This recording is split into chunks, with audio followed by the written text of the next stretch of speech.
Entre elas, talvez a principal tenha sido o desafio de poder ofertar os imóveis que os paulistanos desejam. Nós estamos ainda com um sério problema na área urbanística, na área de legislação.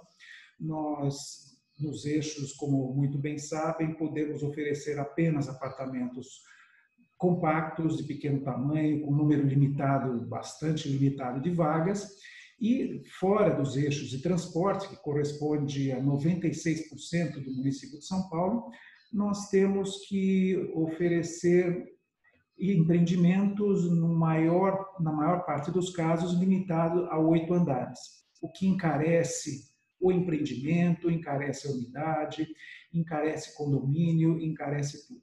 Porém, essas são as limitações legais que o setor está enfrentando e que, aliás, estamos buscando corrigir através de uma proposta de calibragem da legislação de zoneamento e de uso e ocupação do solo. Mas, de qualquer maneira, os números foram muito bons, muito até em função de uma recuperação de demanda que ficou retraída entre os anos de 2013 a 2018 em função da crise. Esta recuperação da demanda, aliada a uma queda acentuada dos juros, que permitiu que nós tivéssemos melhores condições de financiamento. A pessoa que tomou um financiamento de R$100 mil no final do ano de 2019, por exemplo, pagou quase 30% menos de prestação do que se tivesse efetuado essa compra em meados de 2018, o que mostra que muitas famílias puderam adquirir os seus imóveis de maneira mais fácil, mais tranquila. Outro ponto positivo que nós tivemos em 2019 foi a recuperação da economia, uma sensação de que o pior já passou, aliás, mal sabíamos todos nós. E, portanto, se dispuseram a contratar financiamentos de longo prazo e adquirir a sua casa própria, o seu upgrade, tudo aquilo que é necessário para tornar o mercado, que então foi bastante sadio e evoluiu com muita tranquilidade, apesar das dificuldades, apesar dos desafios. Para esse ano, começávamos bem, janeiro e fevereiro, dentro das circunstâncias, foram ótimos meses, o Celso vai detalhar, porém, tivemos essa surpresa agora em março, mudança completa de cenário, e todos aqui fazendo, através do home office, os seus trabalhos, que esperemos que continuem. Como estamos sentindo o mercado atual, presente, pós-coronavírus? Ou, se não for pós-coronavírus, durante coronavírus. Sentimos que existe um adiamento de compras por parte de parcela dos interessados, mas muitas pessoas estão se dispondo a efetivar a compra dos seus imóveis através de novas formas de comunicação, virtual, digital, os plantões online, todas as consultas, a troca de documentações online. Isso está acontecendo e com uma intensidade que está nos surpreendendo. E talvez produza até bons resultados. E se de um lado nós temos o adiamento de muitas vendas, de outro lado existem aspectos positivos em relação ao nosso mercado. O imóvel continua sendo o refúgio seguro em épocas de crise, as pessoas com isso se dispõem não só a adquirir, como a manter os seus imóveis, por não saber o que vai acontecer com os meios de pagamento quando a pandemia ceder. Será que os valores relativos serão os mesmos? Será que vão haver muitas diferenças? Isso é algo que nós ainda vamos descobrir, mas enquanto isso sabemos, como aconteceu em todas as crises anteriores, o imóvel continua sendo o nosso refúgio. Além disso, tivemos uma nova baixa de juros da Selic, que deverá, esperamos, no futuro próximo, conduzir a novas baixas do custo de financiamento. Inclusive, entre as medidas que nós estamos pleiteando para o governo, encontram-se a baixa dos custos de financiamento, para que possamos oferecer condições ainda melhores para os compradores dos imóveis. E, com isso, alavancar vendas e tornar o universo daqueles adquirentes potenciais ainda maior. para que possamos voltar a um cenário de normalidade. Em relação às obras, que tem sido uma questão recorrente nesses últimos dias, temos previsão legal e expressa do governo do Estado de São Paulo e da Prefeitura do município de São Paulo de que elas devem continuar. E, efetivamente, estamos continuando, tomando todas as precauções possíveis, estamos utilizando horários alternativos para evitar que no transporte coletivo os nossos funcionários sejam submetidos a riscos. Estamos colocando catracas na entrada das obras para que as temperaturas possam ser medidas com calma e aqueles que apresentarem quaisquer sintomas sejam orientados a retornar para suas residências. Estamos dispensando, através de férias ou de suspensão temporária, os funcionários que apresentam risco, por exemplo, aqueles que têm mais de 60 anos ou que tenham doenças pré-existentes, estão sendo aconselhados também a ficar em casa. E estamos mantendo a produção, o que é bastante importante para que nós possamos manter o prazo dos nossos empreendimentos, manter aquilo que foi combinado com os nossos clientes, os prazos de financiamento, os prazos de alvarás, e para que nós possamos também proporcionar um ambiente higiênico, seguro para os nossos funcionários, onde eles se sintam confortáveis, sempre mantendo distância entre eles. Nós estamos fazendo revezamento nos turnos de café da manhã, de almoço, para que não haja aglomerações, em suma, tornando o ambiente o melhor possível. E, com isso, tentando manter a produção e dando a nossa contribuição para que o Brasil não pare. Celso, é isso. Muito obrigado a vocês todos pela audiência e me coloco à disposição para falar depois do Celso. Obrigado, Basílio. Eu queria, num primeiro instante, agradecer a audiência, né? Fazer alguns agradecimentos aqui. Falar que o anuário completo ele tem aproximadamente 230 páginas. Ele já está no nosso site, disponível para download desde ontem. E as pessoas que haviam se inscrito nesse evento presencial aqui, que seria hoje, na data de hoje, um evento que normalmente a gente tem aí de 120 a 150 pessoas, dizer para essas pessoas que tão logo passe esse prazo aí de decreto que nós temos para cumprir de home office, né? Os anuários físicos também estarão disponíveis, né? Eu queria agradecer o pessoal da economia, o pessoal do GeoSecov, do marketing, da comunicação e outros departamentos do Secov. Agradecer muito o grupo de inteligência imobiliária que a gente tem, com aproximadamente 200 pessoas, né, que são colaboradores de inteligência imobiliária, de incorporadoras, construtoras, empresas de compra e venda e urbanizadoras, né? Agradecer a confiança da diretoria do Secov nesta área de conhecimento que a gente vem consolidando, né? Já é a 5ª edição do Anuário Imobiliário, né? Desde o presidente Cláudio Bernardes, depois com o presidente Flávio Amari e agora com Basílio Jafé. A gente consolida essa área de conhecimento, a gente sabe da importância que essa área tem para os incorporadores imobiliários e para todo o segmento imobiliário. E um agradecimento fundamental à Atlas Schindler, né, na pessoa do Flávio Silva e de todos os colaboradores da Atlas, que até pela utilização que eles fazem do nosso anuário, eles estão nos apoiando esse ano nessa edição do anuário. Então, muito obrigado à Atlas Schindler pela confiança. Eu vou fazer uma apresentação bem expressa, né? Com alguns dados ainda de 2019, não podia deixar de outra forma. E para quem tiver aí com um lápis, uma caneta na mão, nós tomamos o cuidado de, em todas as telas nossas, né, nós colocarmos a página que nós vamos estar nos referindo no anuário, dos mais diversos assuntos. Então, se vocês quiserem ir anotando, eu vou procurar ser mais didático possível, seria interessante. Falar um pouquinho de economia, né?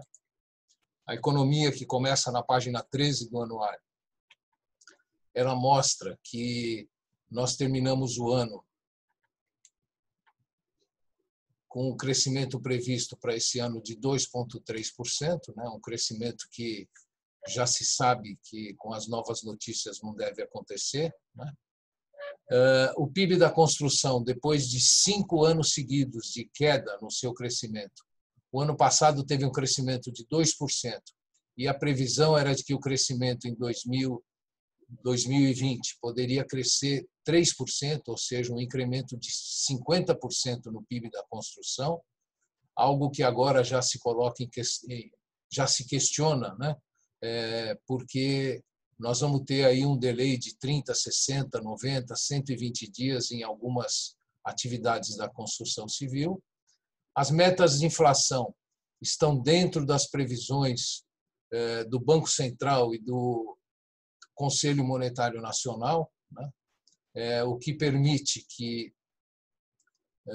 permitiu a semana passada mais uma redução da taxa Selic para 3,75%. Né? Nós nunca tivemos uma taxa Selic tão baixa, né? E isso tem um reflexo para o nosso setor fundamental, porque reflete nas taxas de financiamento, na redução das taxas de financiamento. O emprego formal no Brasil, o ano passado, né? Em 2018, criamos 546, tivemos um delta de 546 mil empregos criados. E em 2019, 644 mil. Vocês vejam que esse yield é de quase 100 mil empregos. E desses quase 100 mil empregos, né, 54 mil, né, olhando o gráfico de baixo, foram criados na construção civil, né? E mais de 2/3 dele criado na construção civil e imobiliária, com a reação de alguns mercados, principalmente alavancado pelo mercado imobiliário da cidade de São Paulo e de algumas outras cidades do Brasil. Nós vamos ver isso um pouquinho mais à frente. A taxa de desocupação da PNAD contínua vinha caindo, né? No último trimestre imóvel que nós temos, que pegou outubro, novembro e dezembro de 2019, ela estava em torno de 11%. Né? Isso aqui vai sofrer também durante esse ano uma certa inversão nessa tendência. E a partir da página 27, esse é o grande, vamos dizer, o maior espaço do nosso anuário. A gente fala muito do mercado imobiliário da cidade de São Paulo.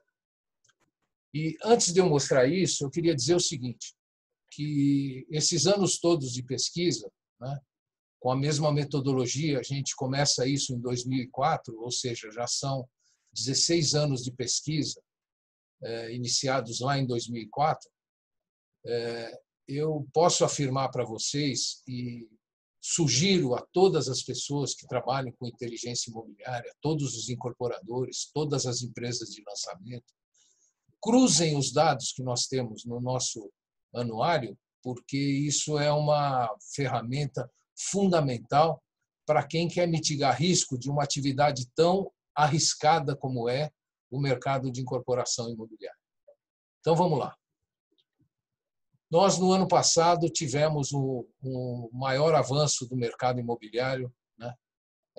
Um avanço até certo ponto de vista inesperado. Eu vou explicar o porquê para vocês, mas nós lançamos na cidade de São Paulo exatas 55.499 unidades, onde vocês estão vendo aí 55.500 unidades, né?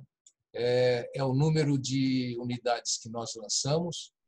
E isso foi uma surpresa para nós, uma boa surpresa, mas que também mostra para nós, e a gente vai mostrar isso para vocês, que está havendo uma certa inversão na ideia do legislador ao fazer a lei de zoneamento, o plano diretor de 2014 e a lei de zoneamento de 2016. De toda forma, lançamos 55.500 unidades.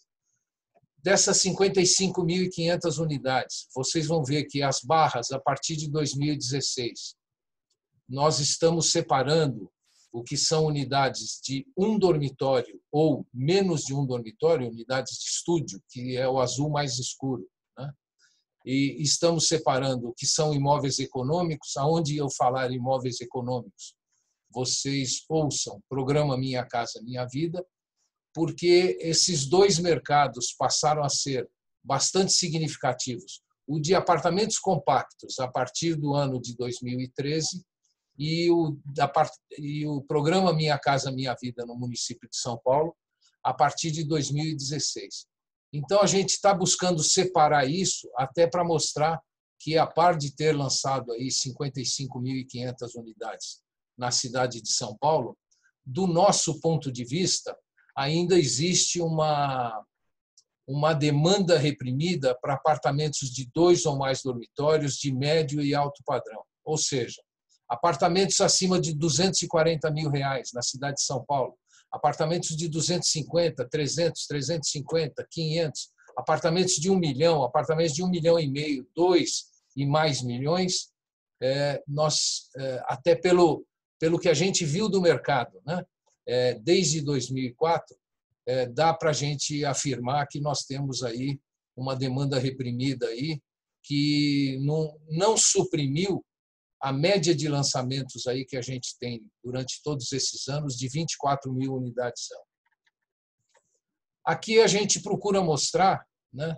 Eu sei que fica uma coisa muito poluída, mas a gente procura mostrar a importância que tem hoje, a tendência que tem de termos imóveis compactos, né, em outros mercados, e a tendência dos imóveis do Minha Casa Minha Vida. Se vocês olharem os apartamentos com menos de 45 metros, né, nesta oferta de 55.500 unidades, 36.400, ou seja, 66% das unidades ofertadas foram apartamentos com menos de 45 metros. E aí a gente tem os apartamentos de 1 e 2 dormitórios do programa Minha Casa Minha Vida, e nós temos os apartamentos de estúdio e 1 dormitório que estão compondo os nossos empreendimentos mistos nas diversas regiões e nos diversos eixos na cidade de São Paulo. Aqui temos um ranking das unidades lançadas por distrito em 2019, né? Lembrando que São Paulo tem 96 distritos, e esses 10 distritos, que vai de Santo Amaro até o Parque do Carmo, né, que são os distritos mais destacados aí no nosso slide, né, somente esses 10 distritos concentraram 38% do número de lançamentos na cidade de São Paulo. Uma outra tendência do mercado na cidade de São Paulo, em função do programa Minha Casa Minha Vida e em função do mix de produtos que vem sendo ofertado para outros mercados, né, dá para perceber aqui que 81% dos apartamentos que foram lançados no... Desculpa, dá para se perceber que eu estou com um problema aqui no meu slide. Dá para se perceber que 26,8% dos apartamentos do segmento de mercado, eles são lançados com vaga de garagem, né? Desculpa. Deu uma travada aqui, só um segundinho.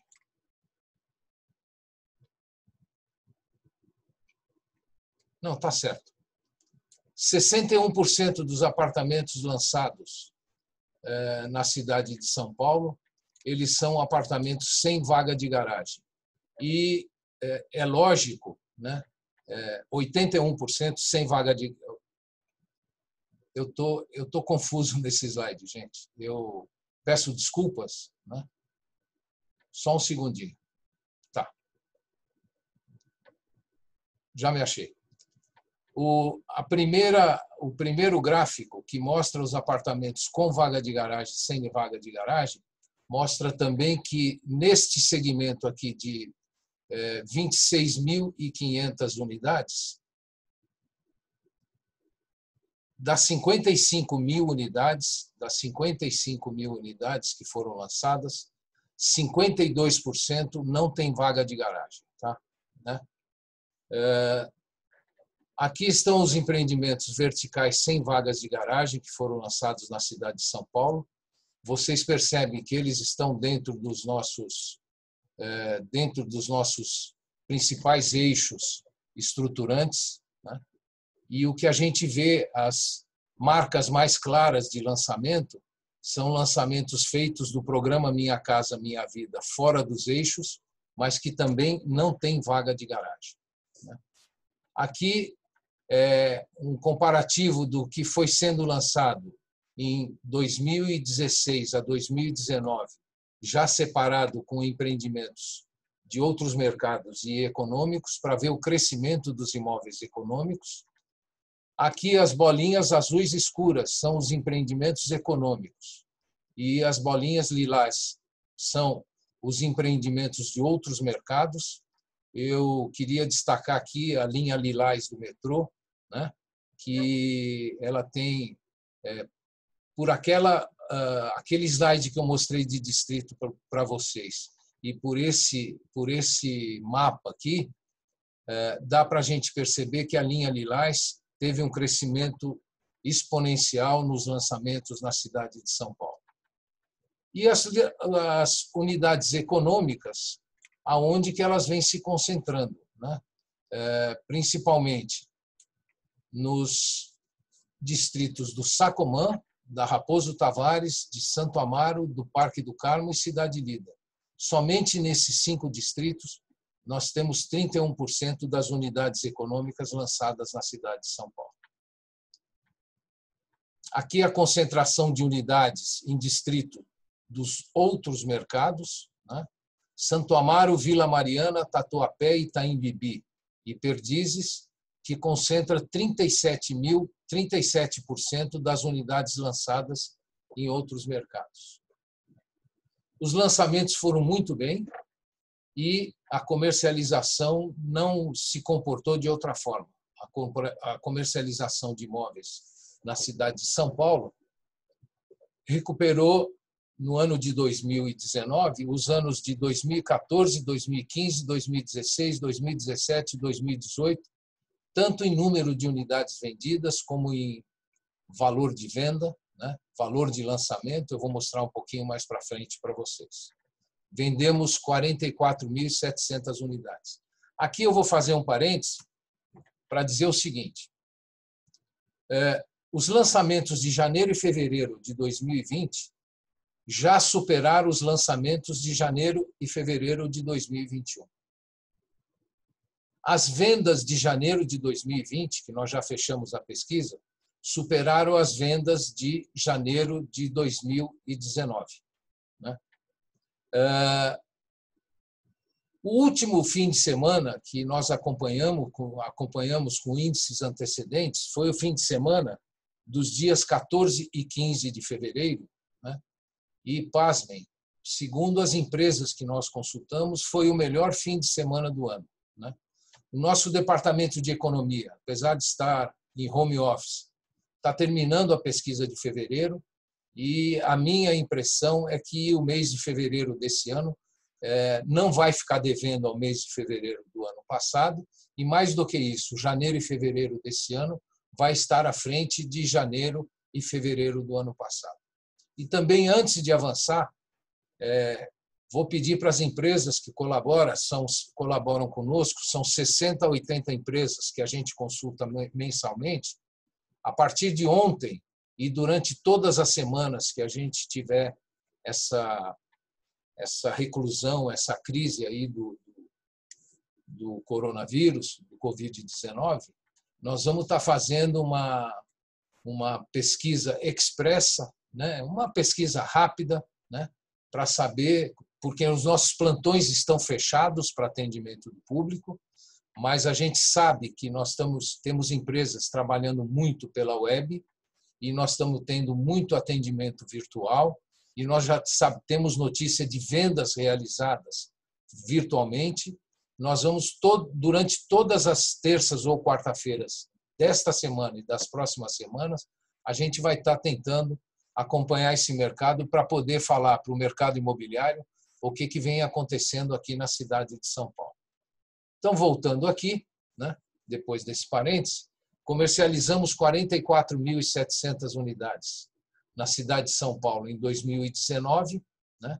Dessas 47.000, 24.600 unidades foram de outros mercados e 20.000 unidades do programa Minha Casa Minha Vida, ou seja, 45% de participação do programa Minha Casa Minha Vida no município de São Paulo.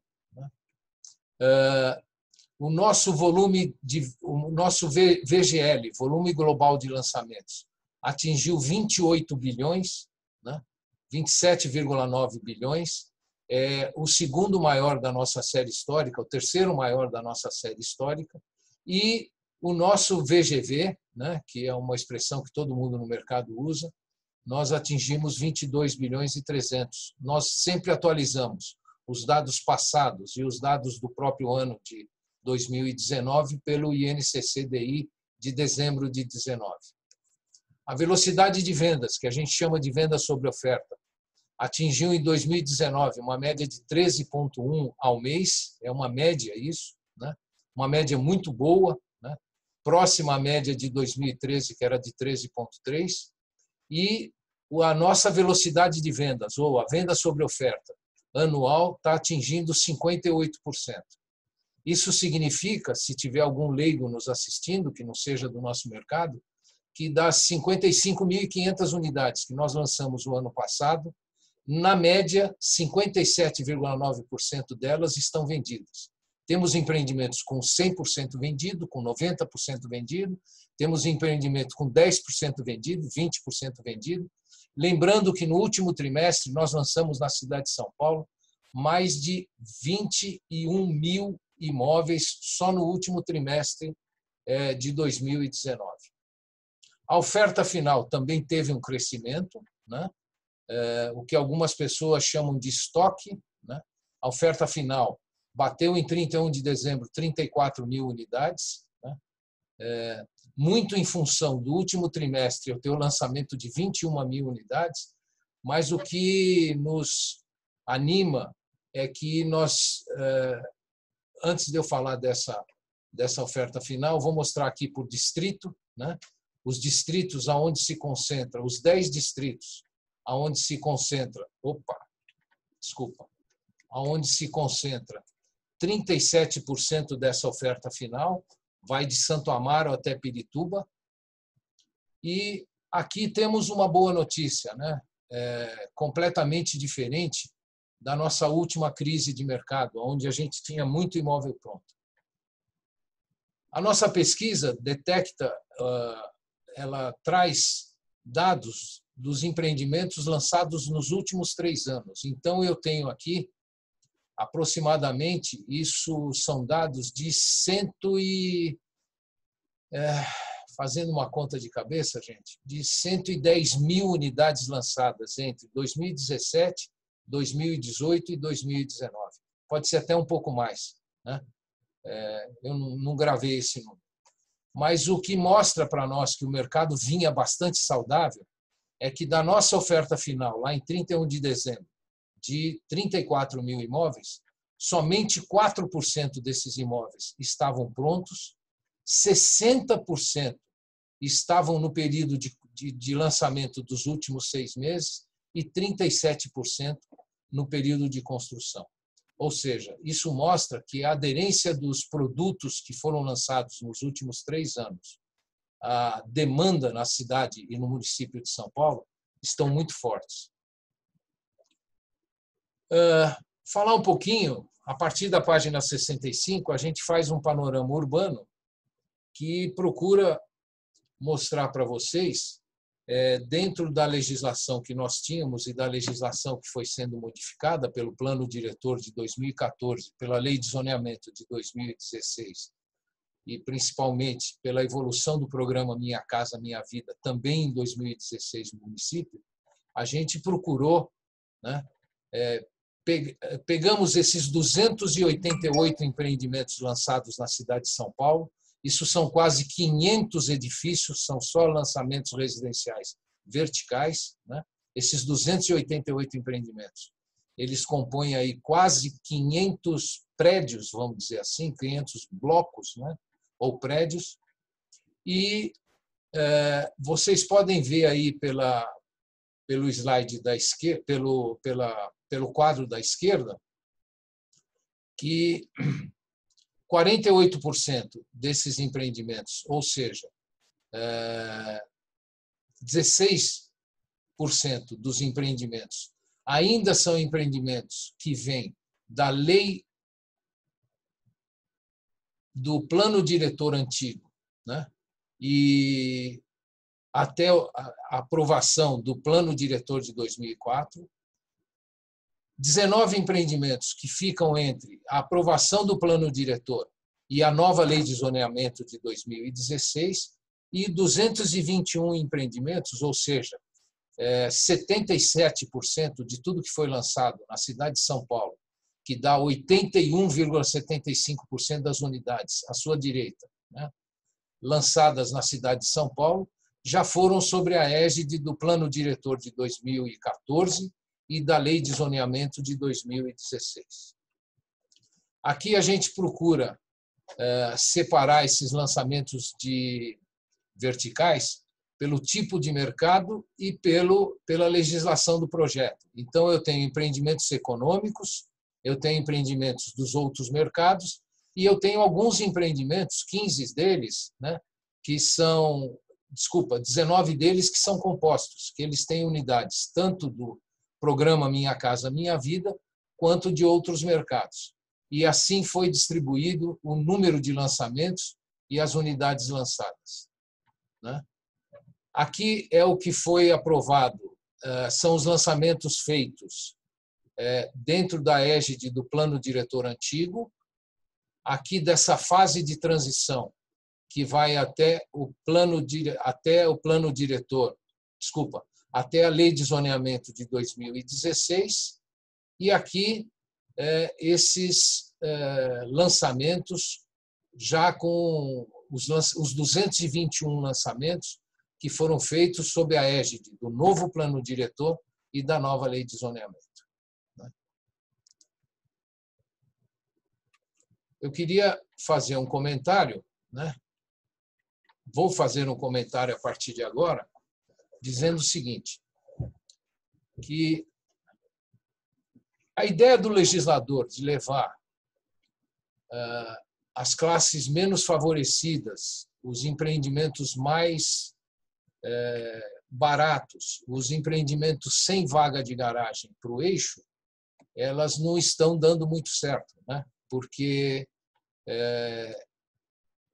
o incorporador imobiliário ele vai buscando uma saída dentro da oferta de terrenos que tem dentro da cidade de São Paulo. Então, a gente tem percebido isso e, conforme o nosso presidente falou, isso tem sido colocado para a prefeitura, né? Há uma certa inversão, né?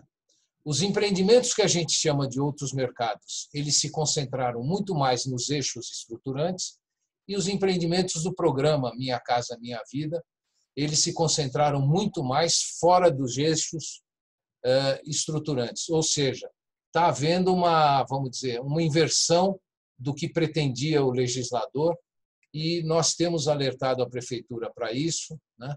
E continuamos batalhando pela calibragem da lei de zoneamento. Aqui é uma forma de leitura sobre essa inversão que está havendo, e aqui uma outra forma de leitura também sobre todos esses lançamentos residenciais verticais que foram feitos no ano de 2019. O nosso GeoSecov, que continua auxiliando, que continua sendo uma ferramenta muito utilizada pelos nossos associados, pela academia, pelo poder público, através de alguns convênios, né? Continua trazendo informações up-to-date do Comaer, de áreas contaminadas e reabilitadas. E aqui tem uma amostra, né, de bens tombados aqui na cidade de São Paulo, de áreas protegidas na cidade de São Paulo, que em grande parte pegam, vamos dizer, não só os principais eixos estruturantes da cidade, mas as áreas muito utilizadas pelo mercado imobiliário. Ok? A partir da página 87, a gente fala um pouquinho da região metropolitana de São Paulo, lembrando o seguinte: a região metropolitana de São Paulo, em 2010, 2011, início do programa Minha Casa Minha Vida, né, estávamos iniciando um ciclo muito bom do mercado imobiliário. Nós tivemos uma grande oferta de empreendimentos. Eu vou tentar situar principalmente na cidade de Osasco e de Guarulhos, que eram grandes empreendimentos, né, grandes desenvolvimentos imobiliários. Tanto é que as outras cidades da região metropolitana chegaram a ter uma participação no mercado da cidade de São Paulo de aproximadamente 48%, 49%. Quando a gente olhava o que era lançado nas outras cidades, dava 48%, 49%, e na cidade de São Paulo, 51%, 52%. Ou seja, era um mercado muito forte. Esse mercado foi diminuindo por diversas razões, inclusive por causa como causa a melhoria de condições de desenvolvimento de empreendimentos do Minha Casa Minha Vida na cidade de São Paulo, né, e uma certa oferta excessiva em outras cidades da região metropolitana, né, e o mercado dessas outras cidades, nesse ano de 2019, atingiram aí 10.200 unidades lançadas, né, um pequeno crescimento, e com VGL aí de aproximadamente 4 bilhões. Vocês vejam que, a partir de 2016, principalmente, a oferta final nessas outras cidades da região metropolitana vem caindo, né? E a impressão nossa é que, quando as prefeituras dessas regiões olharem um pouco mais para o que está acontecendo aqui no mercado da cidade de São Paulo, em relação ao programa Minha Casa Minha Vida, elas voltem a ter um mercado mais substancial, né? O mercado imobiliário do interior do estado de São Paulo, que a gente analisa no anuário a partir da página 115, tem uma peculiaridade, né? Nós fazemos aí um levantamento anual em 8 praças do estado, né? Na Baixada Santista, em Bauru, Campinas, Grande ABC, Jundiaí, Piracicaba, São José do Rio Preto, Sorocaba e Vale do Paraíba, né? Mas a gente sempre tem um delay aí para consolidar os dados. Então, eu estou com os dados consolidados até 2017, onde a gente percebe que o mercado imobiliário do interior ele atingiu o melhor ano em 2013, com 20 dessas praças que a gente, lógico, dessas praças que a gente acompanha.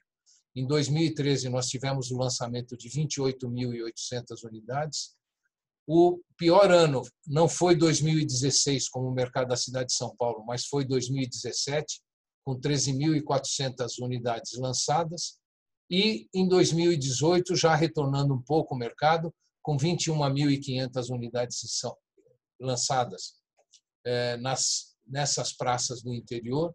E a gente, pelo que a gente já viu das pesquisas que foram chegando e que estão chegando, né, e ainda não estão consolidadas de 2019, a gente vai ter um pequeno crescimento de 2018 para 2019 no mercado do interior. O Secov, junto com a Câmara Brasileira da Indústria da Construção, a partir de 2016, acompanha dados do mercado imobiliário nacional. Nós procuramos consolidar, junto com a CEBIC, nós procuramos consolidar aproximadamente 22, 23, 24 mercados, né, conforme o trimestre e conforme a disponibilidade de dados dos principais mercados do Brasil que estão representados aqui nesse mapa. E a gente vem acompanhando essa evolução desde 2016, né, vocês podem ver que em 2016 esses mercados lançaram 83.900 unidades e em 2019 130 mil unidades, ou seja, vem tendo um crescimento, não como o mercado imobiliário da cidade de São Paulo, mas vem tendo um crescimento constante. E as vendas também, né? Vendemos 91 mil unidades em 2016 e 130 mil unidades em 2019. A gente procura separar isso regionalmente, né? E a gente percebe que na oferta final a gente ainda tem, vamos dizer, uma variação. Temos uma variação positiva na região sudeste, né? Em 31 de dezembro, o quarto trimestre de 19, muito em função do mercado da cidade de São Paulo, pelo lançamento de 21 mil unidades, 22 mil no último trimestre, e um crescimento no norte também, porque cresceu os lançamentos também no norte, né? A gente fazer uma leitura para vocês, tem pessoas que podem estar assistindo essa apresentação, né? Nós estamos com agora 90 pessoas assistindo e que podem acompanhar as nossas coletivas de imprensa, junto com o presidente da CEBIC, e a gente veio percebendo, trimestre a trimestre de 2019, uma reação, principalmente nos mercados do Sudeste, do Sul e do Centro-Oeste. Ainda não sentimos em todo o Nordeste, alguns mercados do Nordeste já reagem tanto em lançamento quanto em vendas, e um mercado do Norte também reagindo em lançamentos e vendas, né? Mas em função da assimetria que no nosso país tem, das questões econômicas, das questões de emprego, das questões de dependência governamental, os mercados do Sudeste, do Sul e do Centro-Oeste é que vinham apresentando uma reação constante no ano de 2019. Falar um pouquinho agora, a partir da página 177, dos dados do Grapoab, que a gente acompanha, o Secov consolida esses dados desde 2010, né? No setor de loteamentos, também a gente percebe que o ano que nós tivemos o menor número de loteamentos aprovados pelo Grapoab foi o ano de 2018, né? Com 398 projetos aprovados e com 104, 105 mil lotes ofertados. Em 2019 já volta a crescer o mercado, ele fica praticamente parecido com o mercado de 2016 e nós já tivemos aí essa aprovação de 446 projetos com 130.400 lotes ofertados, né? Os municípios com mais lotes ofertados são esses que estão na tela, né? São José do Rio Preto, há muitos anos, é o município onde existe maior oferta de lotes residenciais, né? Depois Ribeirão Preto, Piracicaba e assim por diante. Esses 10 municípios, né? Lembrando que São Paulo são 645 municípios, se não me falha a memória, né? Nós, nesses 10 municípios, temos a concentração de 17% da oferta de lotes no estado de São Paulo, né? E, a partir de 2017, 2018, melhor dizendo, nós, junto com a Elo, né, com a consultoria da Brain, a gente vem pesquisando 65 cidades do estado de São Paulo, que são as cidades mais significativas, ou por serem as cidades onde tem mais lotes aprovados, né? A gente pegou as 50 maiores cidades do Grapoab e pegamos todas as sedes administrativas do estado. Então, nós já temos essa pesquisa e essa pesquisa já abrange aí esse resultado de loteamentos lançados nessas cidades pesquisadas pelo Secov e pela Elo, né? De 36.400 unidades lançadas, são 107 loteamentos, né? Aí nós temos os por região administrativa, o número de lotes lançados do lado esquerdo e o valor global de lançamento do lado direito, né, por região administrativa em 2019. Aqui nós temos os lotes comercializados, né? Já fechamos o quarto trimestre de 2019. E vocês veem que somente no quarto trimestre de 2019 nós tivemos a venda de 13.200 lotes, uma reação em relação a todos os trimestres de 18 e 19, né? E as empresas de loteamento venderam aí um VGV de 1,5 bilhão nesse último trimestre de 2019. Ou seja, o mercado de loteamento, que é um dos grandes propulsores, né, de oferta de terra para suprir a demanda, para suprir a necessidade de demanda no país, ele continua bastante ativo no estado de São Paulo, né? E, lógico, olhando esse quadro de 2019, eu diria para vocês que esta tendência de crescimento deveria perdurar agora por 2020, ou deve perdurar por 2020, né? Vamos ver aí no setor de loteamento, eu acho que o impacto do coronavírus vai ser muito mais em índices de confiança, nesse tipo de coisa, do que na própria visita aos loteamentos, aquisição de lotes, né? Os lotes comercializados, a região administrativa de Campinas. Nelson, uma parte. Queria te cumprimentar pela espetacular apresentação de enorme qualidade, números muito didáticos, você falando muito bem. Parabéns. Nós estamos com praticamente 100 pessoas participando da videoconferência e acredito que seja um grande sucesso. E o Secovi vai estar sempre à disposição para a gente poder proporcionar informações a todos e a gente lidar da melhor maneira possível com tudo isso que está acontecendo. Eu gostaria de pedir licença a vocês. Tem uma outra apresentação a seguir, começa assim que eu desligar. Então, eu peço licença, muito boa sorte, muito bom dia a todos e, por favor, cuidem-se todos. Obrigado, Basílio. Você é muito gentil.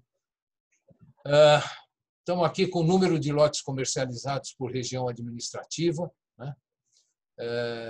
A região administrativa de Campinas é onde tem a maior comercialização e depois as outras regiões administrativas, né? Mais uma vez reiterando que São José do Rio Preto é uma cidade onde o mercado de loteamento é um mercado bastante ativo e saudável, né? Os imóveis de terceiros na cidade de São Paulo, a partir da página 195, a gente acompanha o preço dos imóveis de terceiros, né? É uma amostra muito grande, nós temos outros indicadores, nós temos o FIPZAP, nós temos os indicadores da Abrainc, os indicadores da ABCIP, né? Nós temos indicadores do Banco Central, mas esse é um acompanhamento que a gente faz no mês a mês e mostra a média do preço do metro quadrado de imóveis do mercado secundário, vamos dizer assim, não são imóveis novos, aonde a gente vê a evolução desses preços ainda muito conservadora essa evolução, né? O mercado de locação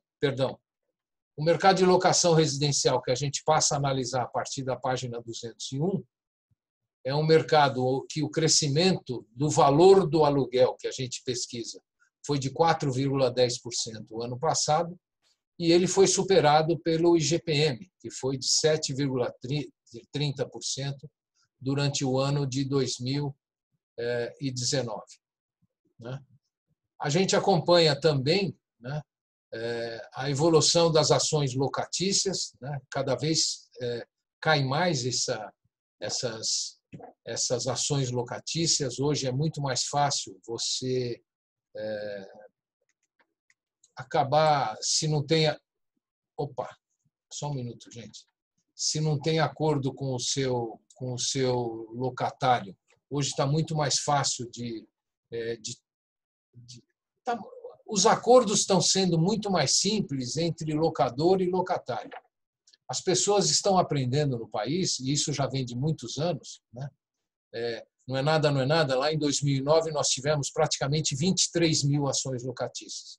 Se eu estou perto de 16 mil, isso é uma redução de 7 mil ações durante um ano. Quer dizer, isso mostra que as pessoas estão procurando outras formas de acordar as questões que envolvem a locação, e estão menos indo ao judiciário para tentar resolver as suas pendências, né? Página 201. Eu lembro a todos que o Secov representa todas as empresas de administração de condomínio. Essas empresas administram milhares de prédios na cidade de São Paulo e no estado de São Paulo, né? São muito importantes no segmento imobiliário, na cadeia imobiliária, né? Por isso que o nosso setor é tão importante. Eu vou roubar uma expressão de um conhecido. A incorporação imobiliária, ela é uma partezinha de uma engrenagem que ela tem a jusante e a montante, né? Ela tem diversas atividades, desde a extração do cimento até as atividades de administração de condomínios, de locação, e tudo que envolve a cadeia imobiliária, os mobiliários e tudo que envolve eletrodomésticos, né? Essa é a importância para nós que tem o segmento imobiliário e particularmente o segmento imobiliário residencial, mas que também tem no comercial. Também nós temos os prédios de lajes corporativas, ou seja, o Secov há muitos anos que ele acompanha um índice chamado ICOM. Esse ICOM ele pega os grandes grupos dos rateios de condomínio, um grupo de despesas de pessoal, outro grupo de despesas são contratos de elevadores, bombas, e outros. Ele analisa esses grupos. E esse ICOM, o índice de condomínios para nós, tem se mostrado não só, vamos dizer assim, ele tem se mantido bastante baixo, né? A sua variação anual está bastante baixa e, principalmente, abaixo do IGPM, que é a curva azul mais escura, né? Também nas ações condominiais, né, a gente percebe que em 2016, que foi o ano da crise, quando chegou em 2017, teve um crescimento de 162% nas ações condominiais. Mas isso já vai se estabilizando e as ações condominiais que são levadas à justiça hoje já estão aí no mesmo nível de 2015, de 2012, em torno de 10 mil ações condominiais por ano.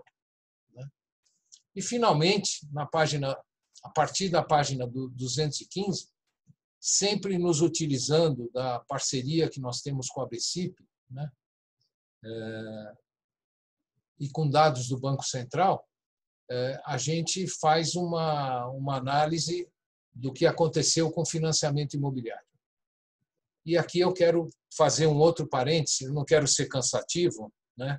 Já são 9h58, mas eu quero dizer que nos últimos dias, nós, aqui do Secov, o presidente do Secov, a área de incorporação do Secov, a área condominial do Secov, nós tivemos uma reunião ontem por vídeo com toda a nossa diretoria.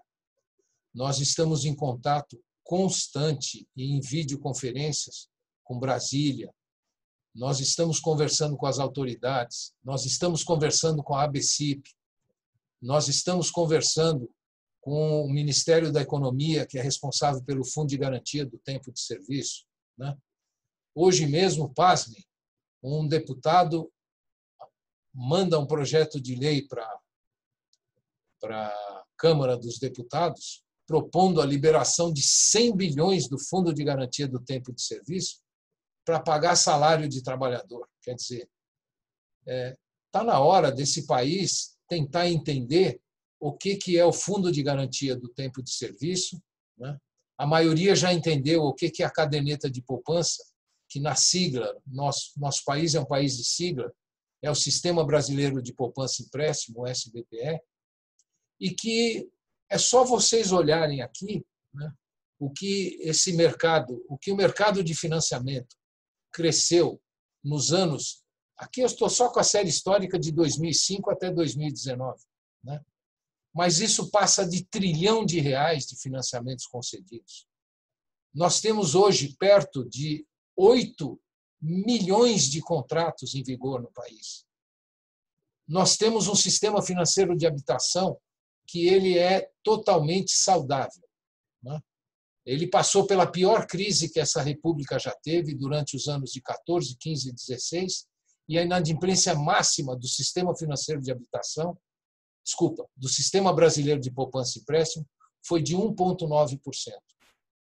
A gente acompanha os dados que a Arispe está levantando aqui no estado de São Paulo, e de cada 100 ações extrajudiciais que vão ao cartório de registro de imóveis para a retomada de imóveis, só 5 que são consolidadas a propriedade em nome do credor fiduciário.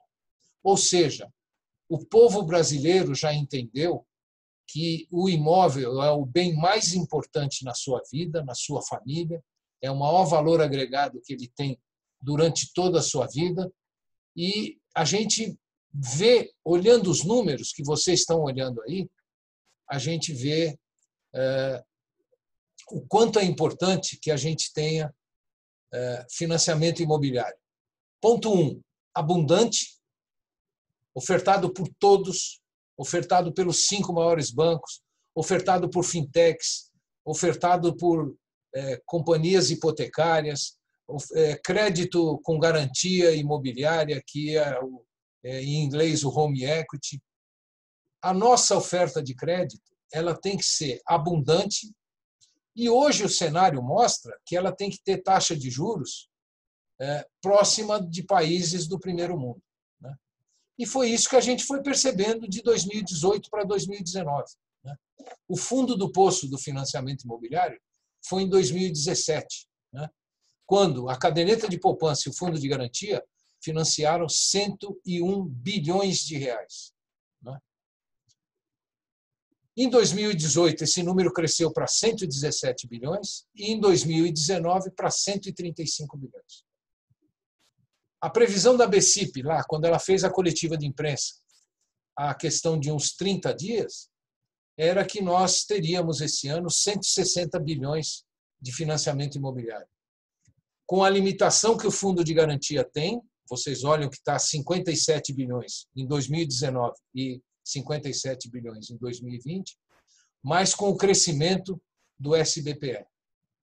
E pelos dados que a BCIP publicou até janeiro, o financiamento imobiliário vinha crescendo substancialmente também em 2020. Né? Nós estamos esperando uma posição dos 5 principais bancos e da ABCIP a partir de amanhã para saber como é que nós vamos tratar dos nossos financiamentos que estão em curso, mas mais importante do que os financiamentos que estão em curso são aqueles financiamentos que estão, como um diretor de banco conversava comigo ontem, que estão na esteira, né?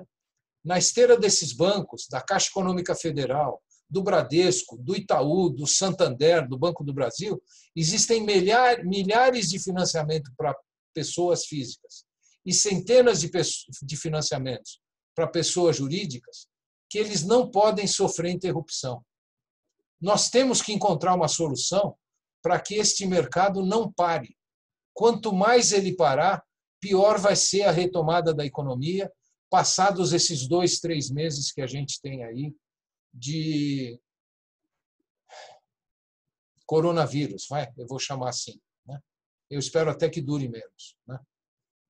Então, eu ressalto a importância do crédito imobiliário, eu ressalto o trabalho que vem sendo feito pela CEBIC, pelo Secov, pelo Sinduscom, pela AELO, pela Abrainc, pela ABCIP, na busca de solução para esse período aí de crise, e espero que a gente, tal e qual nós estamos fazendo aqui em São Paulo, nós estamos com os plantões de venda físicos fechados para evitar aglomeração. mas estamos com a nossa obra em andamento, nossas obras em andamento, como o presidente Basílio falou. Essas obras estão em andamento com todos os cuidados necessários à saúde dos nossos colaboradores em obras, né?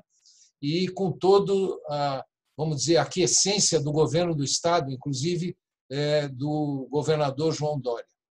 A gente espera que as atividades também de concessão de financiamento elas não parem durante esse período, elas continuem sendo realizadas e a gente há de encontrar mecanismos, há de encontrar formas de que esse mercado de crédito imobiliário ele possa ter uma continuidade ou de termos um crescimento nesse ano de 2020. Eu acho que aí eu já estou sonhando um pouco alto, mas no mínimo a gente tem um mercado de crédito imobiliário igual ao de 2019, né?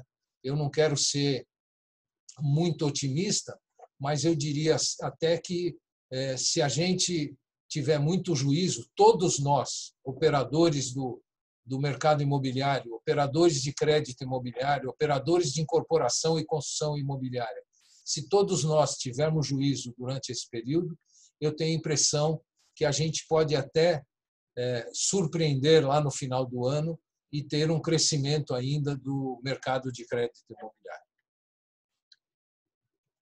Aqui estão os números de financiamento imobiliário em reais e em unidades, o crescimento do ano passado, ou seja, já o ano passado, entre produção e aquisição, nós tivemos quase 300 mil unidades financiadas com recursos da poupança.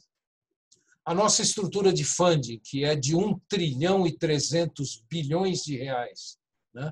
Ela vem crescendo a utilização da letra imobiliária garantida, um instrumento novo.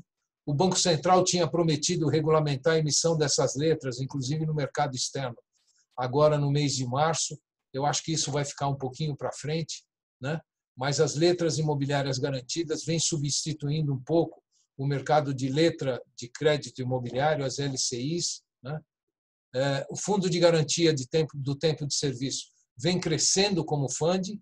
O SBPE, apesar da arrecadação líquida às vezes sofrer oscilações negativas e, por vezes, ter oscilações positivas, também vem crescendo. E pelas conversas que a gente tem com os bancos, principalmente os 5 grandes bancos, não faltaria e não faltará recurso para financiar o mercado imobiliário, de crédito imobiliário, durante o ano de 2020. Temos uma demanda abundante, temos recursos abundantes e temos a taxa de juros, menor taxa de juros real que o país atravessou em toda a sua história. Aqui a inadimplência é aquilo que eu falei para vocês. Vocês imaginem o país passar pelo que ele passou em 2014, 2015, 2016 e as famílias, num esforço descomunal de manterem o seu financiamento imobiliário em dia, né? Em 2015, que foi o pico da inadimplência do SBPE, né? Aí tem uma amostra de aproximadamente 2 milhões de contratos ativos, né? Neste pico foi de no máximo 1,9%, o que mostra a saúde do nosso crédito imobiliário, né?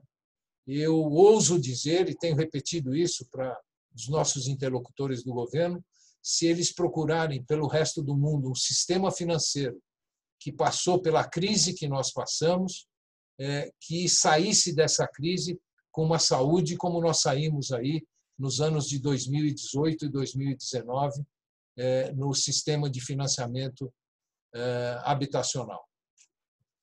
Eu queria agradecer vocês, né?